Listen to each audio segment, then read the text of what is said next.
Assalamualaikum warahmatullahi wabarakatuh. Jumpa lagi dalam kuliah fisiologi hewan. Kali ini kita akan membahas tentang reseptor. Pembahasan tentang reseptor akan dibagi menjadi dua seri. Seri pertama akan membahas tentang fonoreseptor dan fotoreseptor. Seri kedua akan membahas tentang kemoreseptor dan mekanoreseptor. Pada minggu yang lalu, saudara telah mempelajari tentang sel neuron. Saudara tahu pasti bahwa sel neuron hanya bisa menerima stimulus listrik. Padahal kita tahu di dunia ini stimulus tidak hanya listrik. Ada stimulus kimia, ada stimulus cahaya, ada stimulus suhu, dan sebagainya. Sehingga bagaimana cara agar stimulus-stimulus tersebut bisa diterjemahkan oleh neuron? Berikut kita akan pelajari tentang reseptor. Reseptor selama ini kita tahu adalah sebagai penerima stimulus. Apakah dia hanya bertugas menerima stimulus saja? Ternyata tidak. Reseptor selain menerima stimulus, reseptor juga akan mengubah stimulus itu yang notabene adalah energi menjadi bentuk energi yang lain. Jadi prinsipnya, sesuai dengan hukum kekekalan energi, energi apapun, energi tidak bisa diciptakan dan tidak bisa dimusnahkan. Sehingga energi apapun dalam hal ini akan diubah menjadi energi listrik oleh reseptor, sehingga muncullah potensial reseptor. Potensial reseptor yang muncul itu akan dihantarkan ke neuron sensoris dengan menggunakan bantuan senyawa elektrokimia. Reseptor dapat dibedakan berdasarkan struktur, jenis rangsang, dan lokasi sumber rangsang. Berdasarkan strukturnya, reseptor dibagi menjadi reseptor saraf dan reseptor bukan saraf. Maksudnya adalah bahwa secara struktur, reseptor itu ada yang berasal dari sel saraf yang mengalami modifikasi dan berubah fungsi menjadi reseptor. Namun, ada juga yang reseptor itu memang benar-benar diciptakan sebagai sel reseptor. Kemudian, yang kedua, jenis rangsang. Jenis rangsang kita tahu ada kemoreseptor, ada termoreseptor, ada fonoreseptor, ada mekanoreseptor, fotoreseptor, magnetoreseptor, dan elektroreseptor. Jadi, reseptor-reseptor ini berfungsi sesuai dengan jenis rangsangnya. Kemudian, berdasarkan lokasi, kita kenal ada interoseptor dan eksteroseptor. Interoseptor adalah reseptor yang berlokasi di dalam tubuh, dan eksteroseptor adalah reseptor yang berlokasi untuk menangkap sinyal-sinyal yang berasal dari luar tubuh.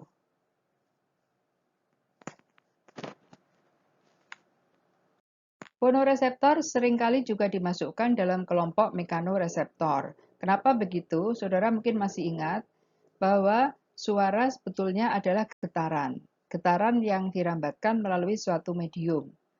Nah, getaran ini akan mengakibatkan bergetarnya organ-organ pendengaran.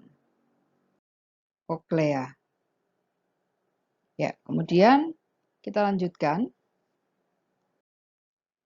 Gambar berikut ini adalah menunjukkan bagaimana gelombang suara dirambatkan. Ya, mulai dari bagian dari luar sampai ke auricula, kemudian ke external auditory atau lorong telinga, sampai terus dan sampai masuk ke bagian dalam dari telinga.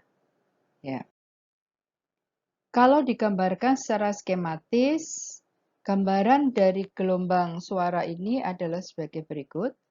Kita perhatikan dari luar, kemudian sampai ke auditory canal atau lorong telinga, kemudian ke membrana timpani, kemudian ke daerah tengah telinga, kita lihat frekuensinya menjadi semakin besar, ada amplifikasi di middle ear, jadi ada amplifikasi dari getaran yang muncul.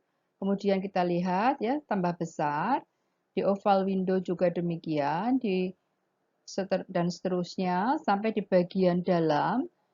Di dalam bagian dalam itu bagian koklea. Yang kita tahu di dalam koklea itu ada cairan fluida, cairan limfe begitu ya. Kemudian kita di situ getarannya juga masih tinggi dan kemudian akan semakin melemah, semakin masuk ke dalam. Ya. Tadi disebutkan adanya koklea. Di dalam koklea ada cairan limfe. Nah, selain cairan limfe di dalam koklea juga terdapat sel-sel rambut. Sel rambut itu seperti apa? Ini bisa kalian lihat pada gambar di bawah ini, ya. Sel rambut disebut sel rambut karena strukturnya yang memiliki rambut-rambut atau silia. Ya, perhatikan gambar berikutnya. Ya. Inilah alasan mengapa fonoreseptor disebut juga sebagai sel rambut, karena dia memiliki silia. Silia yang dimiliki oleh fonoreseptor ada dua macam. Bagian silia yang panjang atau silia yang panjang disebut dengan kinosilia, sedangkan silia yang lebih pendek disebut dengan stereosilia. Ya, bisa saudara perhatikan pada gambar di sebelah kanan. Kemudian fonoreseptor ini akan berhubungan langsung dengan neuron sensori. Baik gambar neuron bisa saudara lihat pada bagian yang berwarna kuning kecoklatan ini. Ya. Nah, secara skematis reseptor atau fonoreseptor memiliki kinosilia.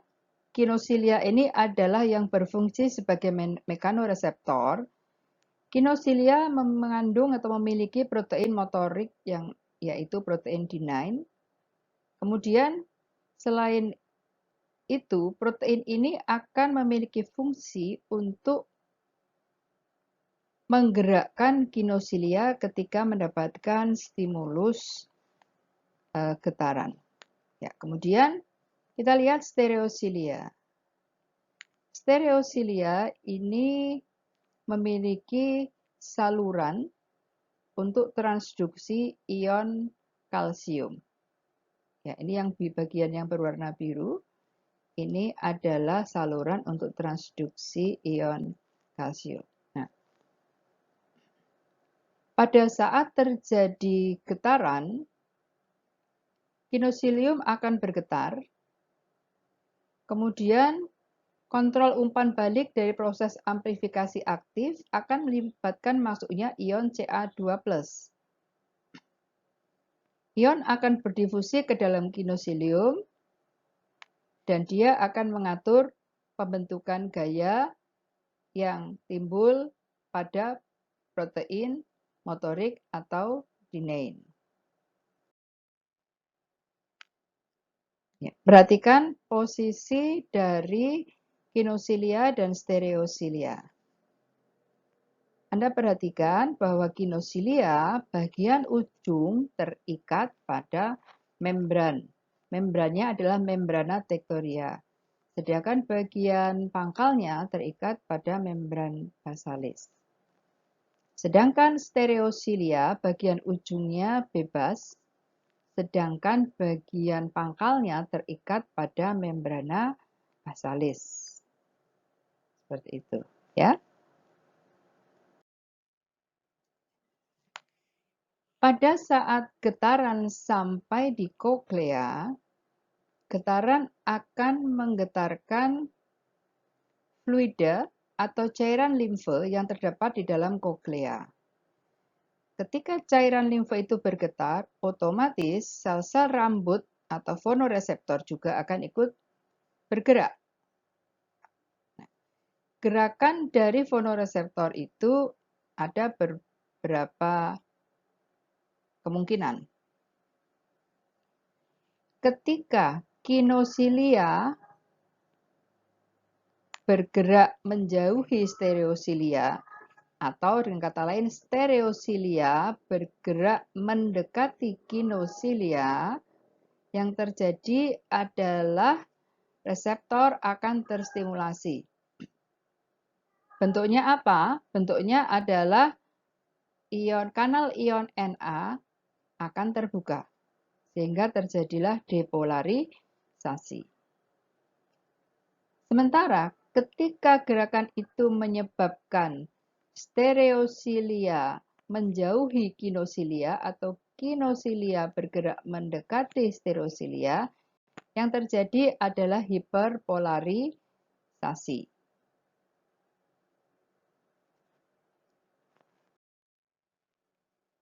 Bisa kalian lihat pada gambar berikut ini.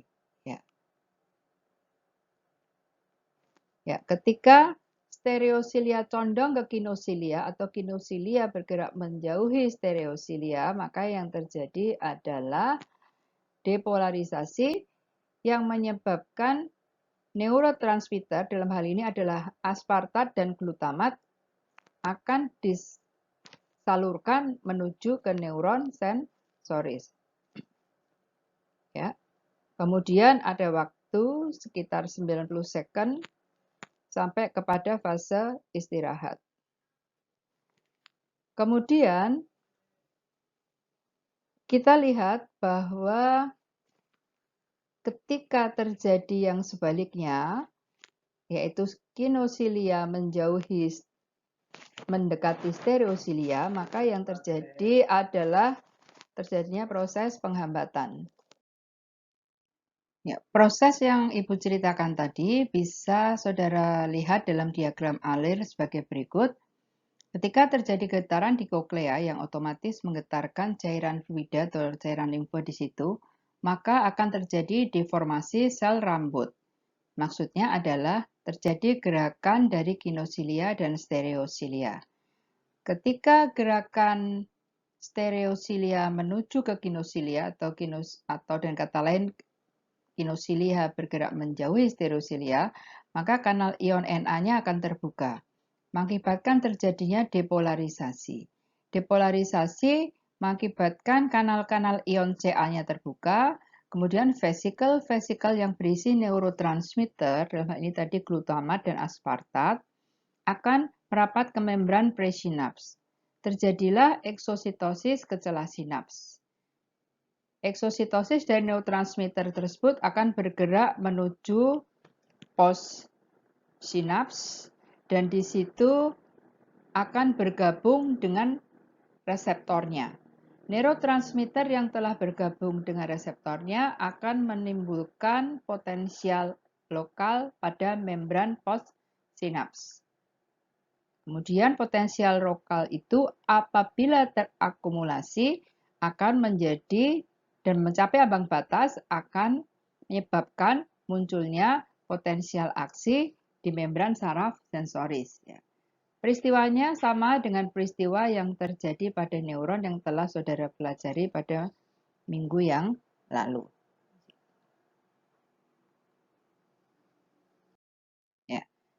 Oke, berikutnya kita akan belajar tentang fotoreseptor. Ya, fotoreseptor itu berkaitan dengan indera penglihatan. Kita tahu indera penglihatan itu sangat besar fungsinya pada berbagai hewan dan manusia. Ya, ada hewan-hewan yang peka dengan cahaya. Ada yang tidak peka. Misalnya hewan-hewan nokturnal. Hewan-hewan nokturnal adalah hewan-hewan yang dikaruniai penglihatan semakin jelas ketika pada waktu malam hari. Sementara hewan-hewan diurnal yang hidupnya pada siang hari, ketika malam hari mereka tidak bisa melihat dengan jelas, sementara pada siang hari mereka bisa melihat dengan jelas. Bola mata kita bisa lihat mulai dari sisi paling luar, yaitu adanya kornea, kemudian ada pupil, ada otot-otot penggerak pupil, ada iris, ada lensa, kemudian masuk ke dalam lagi ke bola mata. Di sana ada retina. Kemudian kita tahu retina itu berhubungan dengan optik nerve atau saraf-saraf optik. Nah, di dalam retina inilah terdapat fotoreseptor. Fotoreseptor ada dua macam, yaitu fotoreseptor yang berbentuk kerucut atau cone dan yang berbentuk batang atau root. Ya. Dalam bahasa Indonesia kita kenal sebagai sel batang dan sel kerucut. Terdapatnya di retina. Nah, sel batang berfungsi pada saat gelap atau minim cahaya dan sel kerucut berfungsi pada saat terang atau ketika banyak cahaya.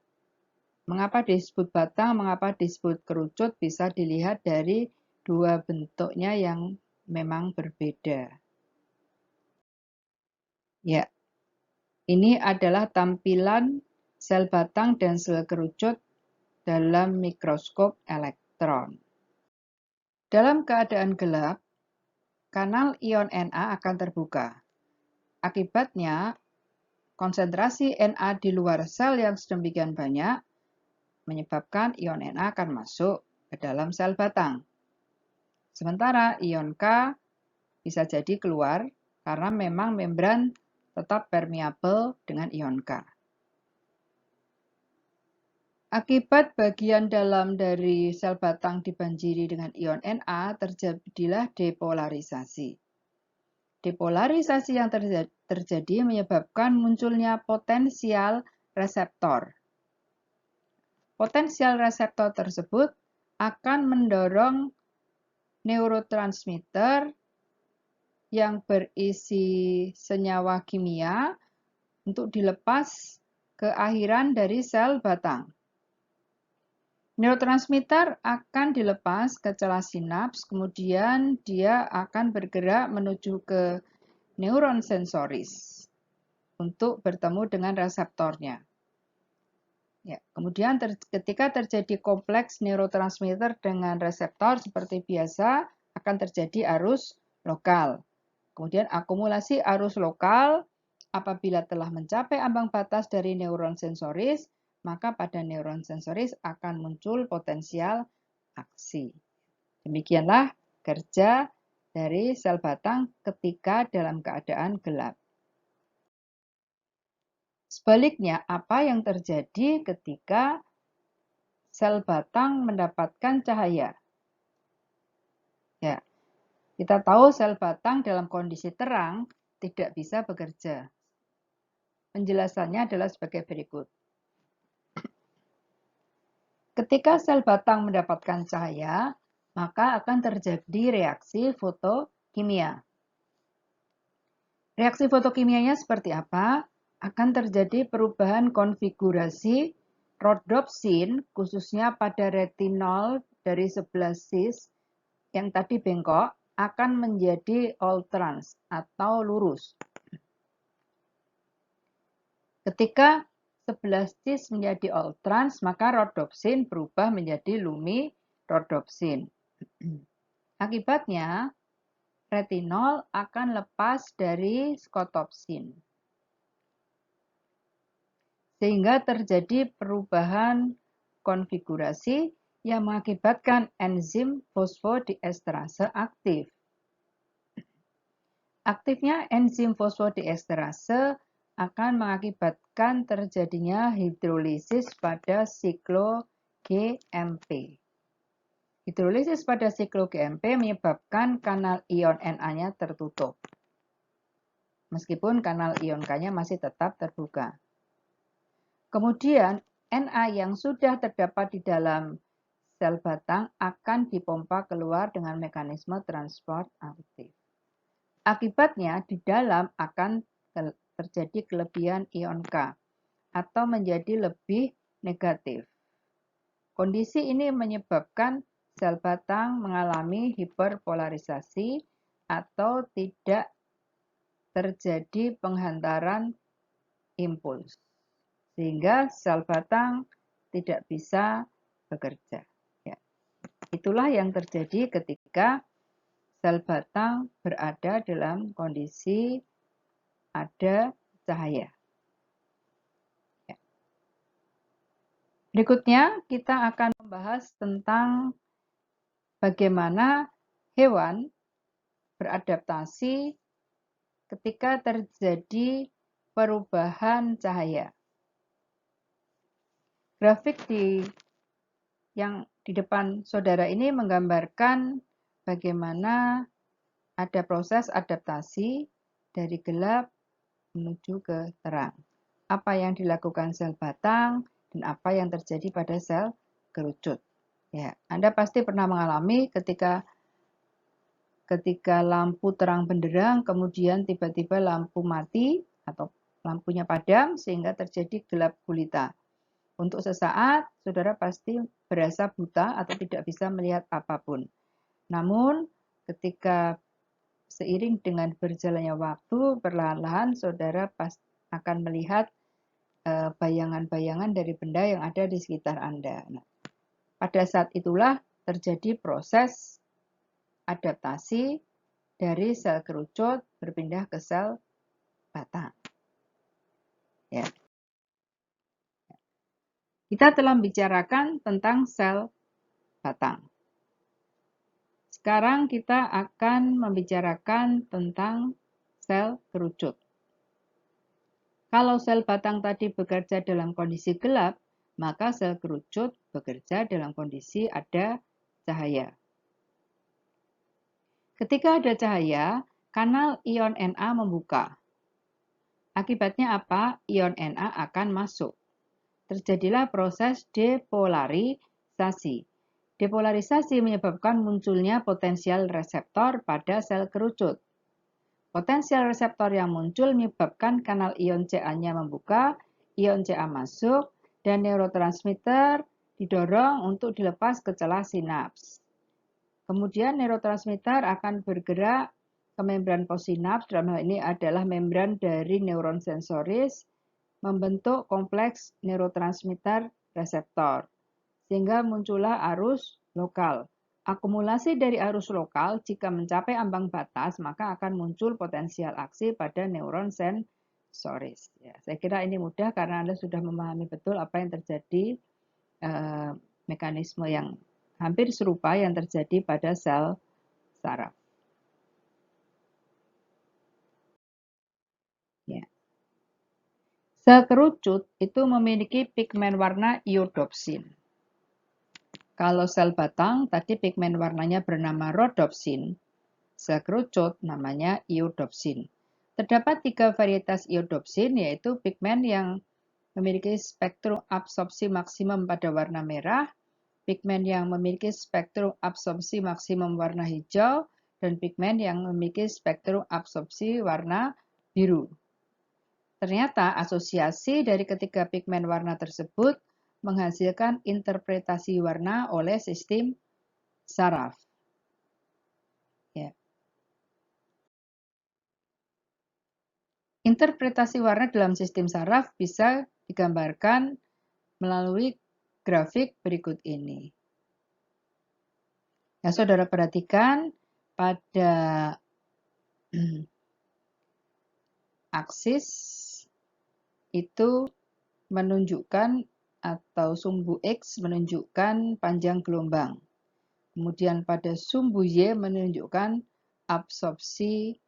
persen absorpsi cahaya. Ya. Kita lihat pada sel kerucut biru terlebih dahulu. Ketika sel kerucut biru mengabsorpsi cahaya maksimal 97%, maka kesan yang tampil adalah warna biru. Kemudian kita lihat warna hijau.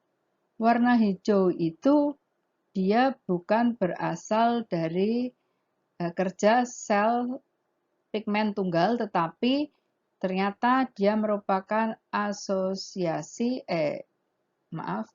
kolaborasi dari 3 pigmen. Ya. Anda perhatikan, warna hijau adalah kolaborasi dari pigmen merah ketika mengabsorpsi sebesar 31% cahaya. Kemudian pigmen biru 36% cahaya dan pigmen hijau 67%. Jadi kolaborasi antara sel kerucut merah atau pigmen merah 31%, pigmen biru 36%, dan pigmen hijau 67% menghasilkan tampilan warna hijau. Kemudian tampilan warna kuning. Warna kuning adalah kolaborasi antara sel kerucut hijau 83% dan sel kerucut merah 83%. Warna jingga. Jingga adalah hasil kolaborasi antara sel kerucut hijau 42% dan sel kerucut merah 99%. Ya. Jadi ini bisa menjelaskan mengapa manusia normal, artinya normal itu memiliki 3 pigmen, itu bisa melihat berbagai macam warna dengan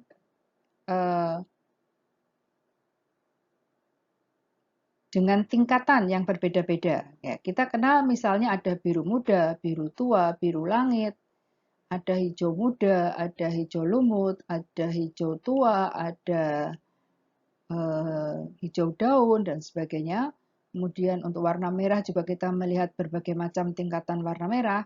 Nah, itu sebetulnya tergantung dari persen absorpsi cahaya yang dilakukan oleh pigmen-pigmen warna ini atau sel-sel kerucut ini, dan juga asosiasi atau kolaborasi yang terjadi. Seperti yang sudah Ibu jelaskan tadi ya. Semoga Anda dapat pahami. Baik, pada kasus-kasus orang yang mengalami buta warna, pigmen yang terbentuk kadang-kadang tidak lengkap. Kalau dia kehilangan salah satu pigmen, katakanlah pigmen birunya tidak terbentuk, maka semua warna yang timbulnya karena adanya kontribusi dari pigmen biru atau sel kerucut biru, maka orang tersebut tidak akan bisa melihat. Ya. Kalau dia tidak memiliki 2 pigmen warna atau tidak memiliki 2 sel kerucut warna, misalnya biru dan hijau, demikian juga. Atau bisa jadi tidak memiliki ketiganya, maka yang terjadi adalah buta warna total. Ya, demikianlah pembahasan kita untuk reseptor seri yang pertama. Pembahasan tentang reseptor akan kita lanjutkan ke video berikutnya, yaitu tentang kemoreseptor dan mekanoreseptor. Silakan buka link pada channel YouTube berikutnya.